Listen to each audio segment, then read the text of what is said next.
એકાબીજાના કોડવડ ભાષામાં વાત કરી કે આ તો રાજનું રસોડું છે અને રાજના રહોડામાંથી એવા પકવાનની સુગંધ આવે છે, એવા શાકની સુગંધ આવે છે, એવા લાડવાના ભોગ લગાડ્યા છે એની સુગંધ આવે છે ભગવાન.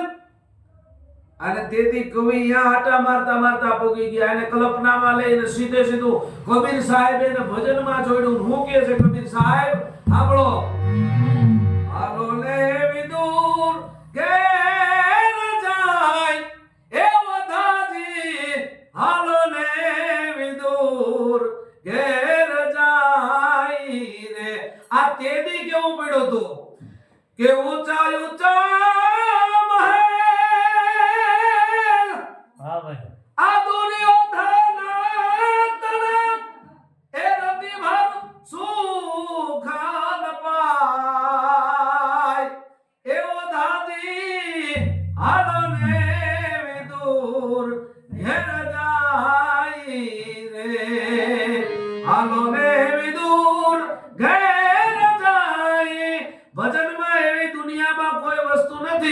કે માણસને ભજનમાંથી ન મળે.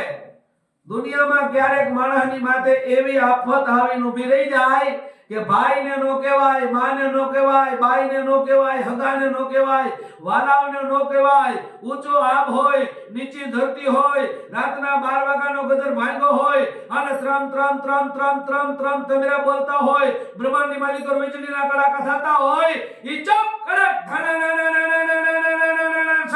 અને હુડુડુડુડુડુડુ હોસમ હુડુડુડુડુડુ હોસમ આવા કડાકા ભડાકા પોતાના મગજની અંદર થતા હોય.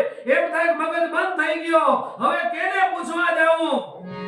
અને એવા સમયે કોઈ હારા ગુરુની વાણી, કોઈ હારું સંતવાણી, કોઈ હારું ભજન, એમાંથી એકાદી કડીનું એકાદું ચરણ, એકાદા ચરણની એકાદી પંક્તિના ખાલી 3 માત્રા જો એને યાદ આવી જાય ને તો એનું જીવન સફળ થઈ જાય. ની દાંત માટે કાઢવા આ ભજન છે બધા.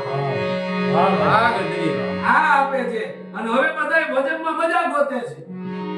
એ ભજનમાં નથી રામ નામ કી ઔષધિ, રામ નામ કી ઔષધિ એને ખરી નીતિથી ખાય તો અંગ પીડા વ્યાપે નહીં અને મહા રોગ મટી જાય. તમારું કેન્સર તો ઠેકડા મારતું હોય છે.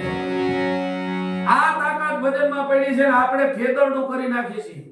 સાહીને પૂરી ફેરવી પડે મામા. એટલે ખમખમાટીઓ બોલાવો ને એ તૈયા માખણ ઉતરે, એમને માખણ ન ઉતરે.